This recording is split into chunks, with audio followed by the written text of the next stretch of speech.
Hi, welcome to Devon Monk's Works and Worlds. This is Monday Monk 31. Thank you so much for joining me here on your Monday if you find me on a Monday. And if you have found me on another day, welcome, welcome. Thank you for coming along for the little chat. Let's see. I usually cover, as we know, writing, knitting, and life stuff. So I'm going to dive in because one's going to be real short, and that's writing. How is writing going? I haven't written much this last week. I've been working on some other administrative stuff that goes along with writing, mostly some cover work to get information into one of the cover artists that I use, Lou Harper. She's amazing.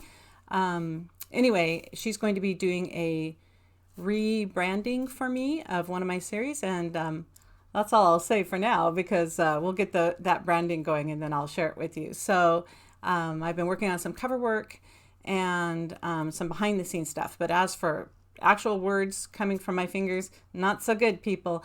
I'm getting to that point where I'm going to run myself up against the deadline and feel very uncomfortable having to write that many words to get this book out, which is Wayward Sky, by the end of the year. So I got to buckle down. That's just all it is. I've done this before. It's time to buckle down.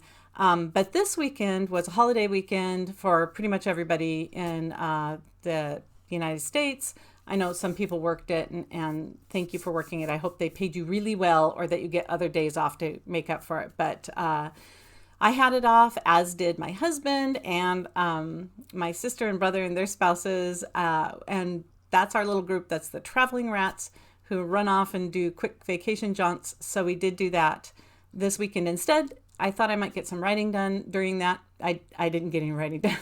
I'm always hopeful. Like, if I don't bring my laptop and all my writing stuff, I totally want to write. If I do bring my laptop and writing stuff, 50-50, I'm going to get to it on a vacation day.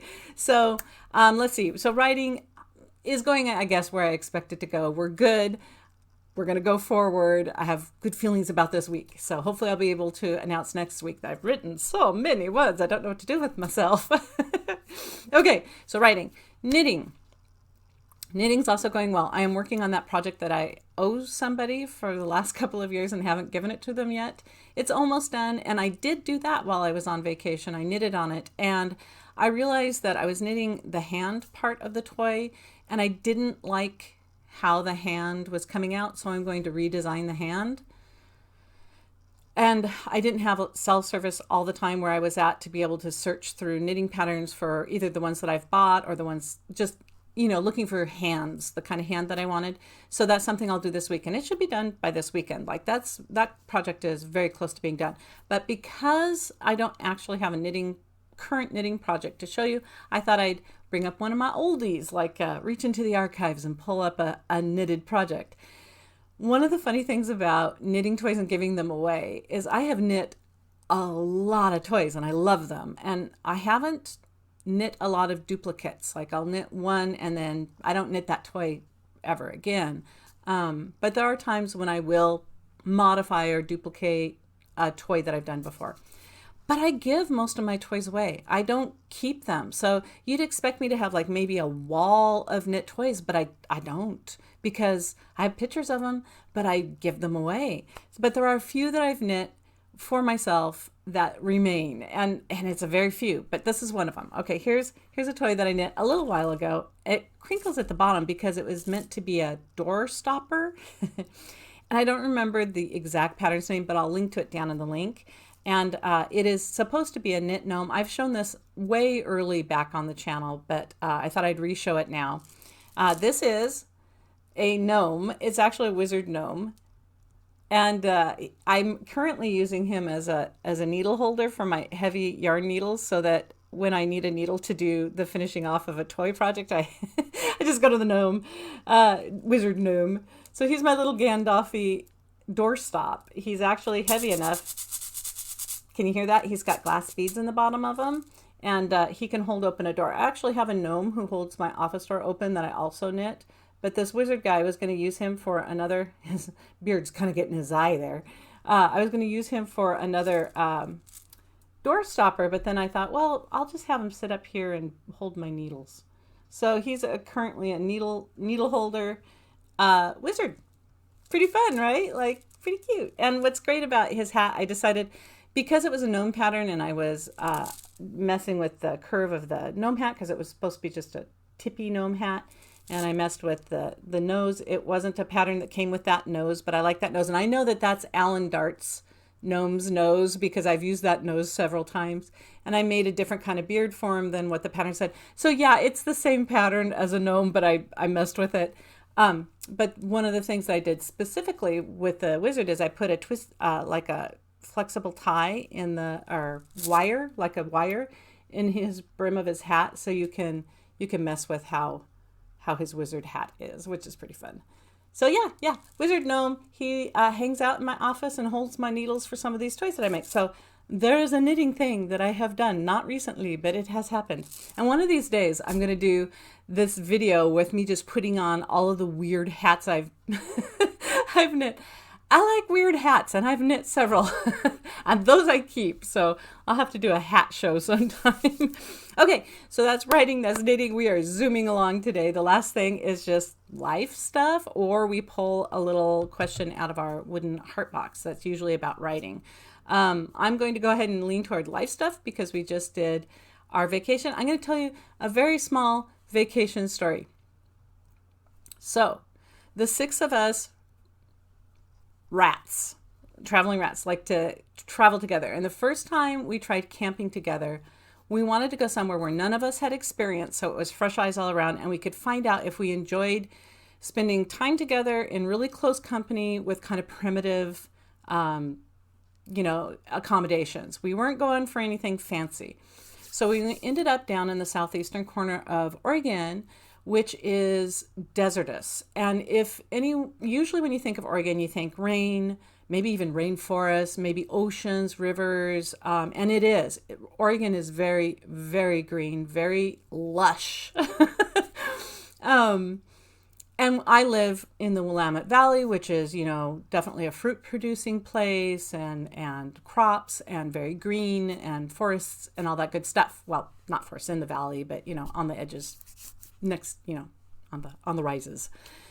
But lots of trees, even in our cities, lots and lots of trees. So we wanted to go somewhere just pretty much the opposite of that. So we headed down to southeastern Oregon, which is my husband tells me, is the least populated county in the 48 states. There are like 2 people per mile.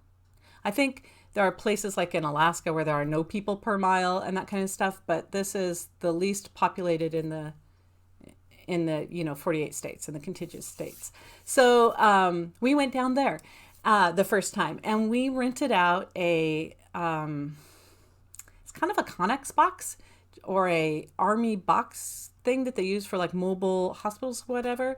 It had bunks, and I'm trying to remember if it had electricity. I want to say maybe a plug-in, but no air conditioning or anything like that. Very little windows. And I think it got up to like 100 and something degrees when we were there. So that was warm, and that was just wild. But one of the things that that I wanted to see, is the stars above the desert. That's always been on my bucket list. I've seen stars in the forest. I've seen stars at the ocean. I've seen the Milky Way across the ocean. I've seen that here in Oregon, but I hadn't seen stars on that big shoulder. Like if you're laying on your back and you're staring up at the sky, you got stars from this shoulder all the way to this shoulder. And that's what I wanted to see. So on that first trip, we went out onto the desert space, which is called the Playas. We're over by the Steen Mountains, if anyone is familiar with that area. Beautiful area. Please don't go there and pollute it up. Don't throw trash around. It's just so beautiful and pristine.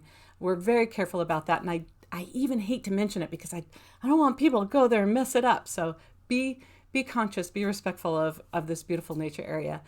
But we went out onto the playa, which is a river bed or a lake that goes dry, and it's sand. And you can go out there in the 100-degree weather, and the sand is very fine, dusty. You can stand on it. It's cool to the touch. So we were all just fascinated by that. So on that first trip, we went out there, and we took our vehicle out there, and we set up chairs to watch the stars. The stars were gorgeous, clear sky, no haze on the horizon. We think we glimpsed the Northern Lights because it was one of those times when the Northern Lights were reaching all the way down to possibly into Oregon. and it was gorgeous, but it was windy. We had to set our chairs on with our vehicles, our truck and our car, between us and the wind, because we would have been blown right out of our seats. So so we were like, well, it's beautiful, but we're going to end up like 3 miles that way. So we stayed out there for a while, and then that was all the star time we had. So next trip out to the desert, a couple years later, or maybe a year later, we skipped a year in here due to world was crazy, right? But the next time we went out to the desert, we're like, let's go out, let's see the stars. And then I'm going to sleep outside, because I haven't ever slept outside under the stars in a desert. So, and yes, there are scorpions. Yes. And yes, there are other bugs. But in the middle of the desert, the scorpions are pretty docile. They hang out in the bushes. They don't scuttle out onto the sand very often. So you're pretty safe to sleep with not a lot of scorpions crawling on your face. So we ended up sleeping out, put all of our sleeping bags out. And this time we had brought another sibling and spouse. So there were 8 of us. And we go out there and we're ready to see the stars. And there were forest fires in enough areas, because we've had a lot of forest fires in Oregon, which is heartbreaking, that the smoke pretty much covered most of the sky except for kind of the top circle. So while we were out there, we're like, well, it's beautiful. It was gorgeous. 100% worth it. 100% would do it again. But really sad that we couldn't see like the edge of the mountains and stuff with the stars at it, because there was just that much smoke being blown into that area from other areas in the state. So a good experience. We saw the stars, but we did not see all the stars. So I'm still aiming for that. Let me see the full sky of stars, right? So we went this year. 3 is a charm, right? 3 is a charm. That's what they tell you. In all of the stories, it's always like, we try, we fail, we try, we fail, and the last time always works, right? So we go out there this time, and we now have our RV, right? So we can sleep inside or we can sleep outside. Well, we're going out there to go see the stars, so of course we're going to sleep outside. So we drive out there, we find our spot out in the middle of dang nowhere, because this desert that I'm talking about, this lake, is like 14 miles by 7 miles. It's large. I think that's right. It might be 12 by 7, but it is large. Miles. So we find our spot. And we are out of the way, because they do land speed races out there. They actually break records out there. So we don't want to be in any space where somebody in the middle of the night is deciding to drive around like a maniac. So you oonch off over to the side. So we've got our spot. And we're going to watch a movie, because we brought a projector screen, a little projector, and we know how to rig it up so that we could actually watch, a DVD. We have an old RV, so we have to use old technology when we go out with it, because we haven't retrofitted it with like Bluetooth and all that fancy stuff. So I was like, where do I find a DVD like that level? We don't have a Blu-ray player in the rig. So we're like figuring this out. But we decided we're out in the desert, we should watch Tremors. So we watched Tremors, which was super fun, had popcorn, and watched it on the screen on the side of the rig. And then we're like, let's go to bed and see the stars, right? So we lay out the tarps and we get our sleeping bags, and we're all out there ready to watch the stars. And there are stars. There's the haze. There's a little bit of haze, but it's just a tiny bit. So like, it's 99% what I'm looking for on my bucket list. It's like, okay, this is it. This is what we get to do. I'm so excited. So we lay down, and it's around 10 o'clock at night, and we're watching the stars, and we're looking for satellites, and we're looking for fallen stars. And we had noticed a couple lights down a ways from us, and kind of like a few people camping together, like maybe a group camp. But again, this is a very, very large space. It's like, 14 miles by 7 miles. So, they're fine. We can't hear them. They can't hear us, right? So they raise up these lights that go like green and blue and red and have all these flashing lights and stuff. And pretty soon they turn on their stinking stadium-size speakers. And it's all music, techno music, which I have nothing against techno music or dance beats until now. Now I do. And they play that music loud until about midnight. We're like, okay, we can't sleep. We're listening to their crappy music. Sorry, but we weren't a part of the party, so it wasn't so fun, because we came out here in the least populated space in Oregon to get away from it all. And our neighbors a mile and a half away are playing music so loud we can hear it.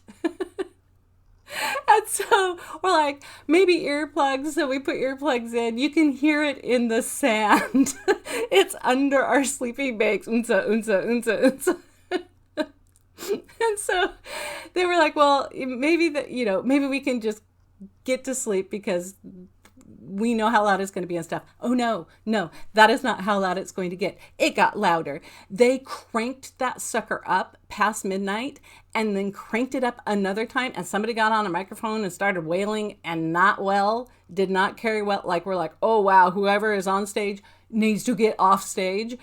And that went on until 3 in the morning. And here I'm showing my age, but 3 in the stinking morning. We had gotten up at, I think, 5 that morning or 6 that morning. So like we were running off of very little sleep. It had been hot all day, like in the hundreds. It was 102 or 3 or something like that. So it's not like it's a easy breezy day. You're kind of dealing with the heat, dealing with the wind, dealing with the dust devils and all that stuff. And then this music. So are we enjoying the stars under this banging techno beat? No, not really.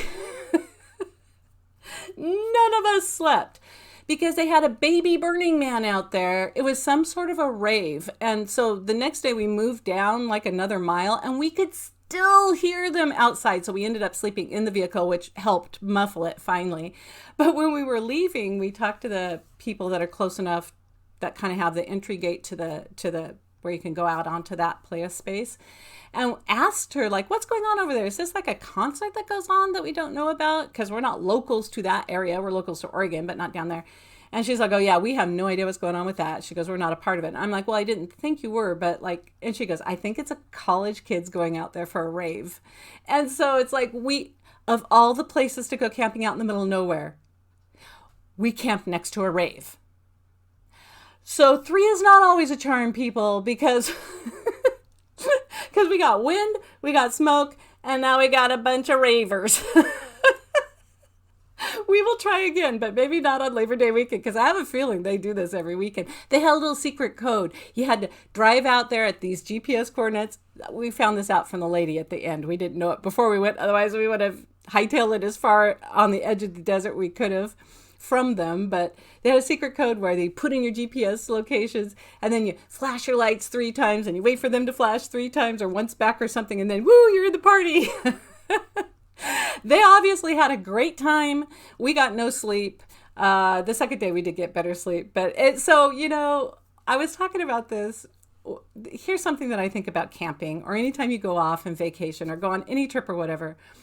You always remember the good times. Always. And we take lots of photos, so we will always remember the good times. But you always talk about the things that go wrong. Like, that's the funny stuff. That's the ridiculous thing that you're like, do you remember? So like on our second trip, we got attacked by bugs. I'm not saying little bugs, but the second trip that we took out there, we got attacked by these big honking things like crane flies, but bigger, that were like all in our faces and stuff. So like, you remember the ridiculous things that happen on trips, and that's part of what makes it so fun. It definitely encourages you to keep a sense of humor, to keep it easygoing, because not everything is going to go as planned. As a matter of fact, most of it won't go as planned, and the rest of it is just going to be what you get to tell stories about in the future. So yeah, we had a great time. It was ridiculous. We got no sleep one night because of the stinking ravers. But we survived, and we had a good time together, and now we have stories to tell about it, right? And now I've told one of the stories to you. So that's it. That's probably enough for a Monday Monk. I've got some work to do today. I am definitely going to get some more of that cover work done. I am going to get writing done so I can get some stories out soon, some books out soon. And in the meantime, have a great rest of the week. I hope you had at least one ridiculous story that you can tell about your summer this year, where something went completely bonzo wrong, but you can laugh about it, right? Nothing so serious that it was injury, just something kind of fun and ridiculous. I hope you had experience like that this summer. If so, hey, tell me down below, what was your bonko thing that happened during your day off that you tried to take this year? And in the meantime, have a good rest of the week, and I will talk to you later. Bye now.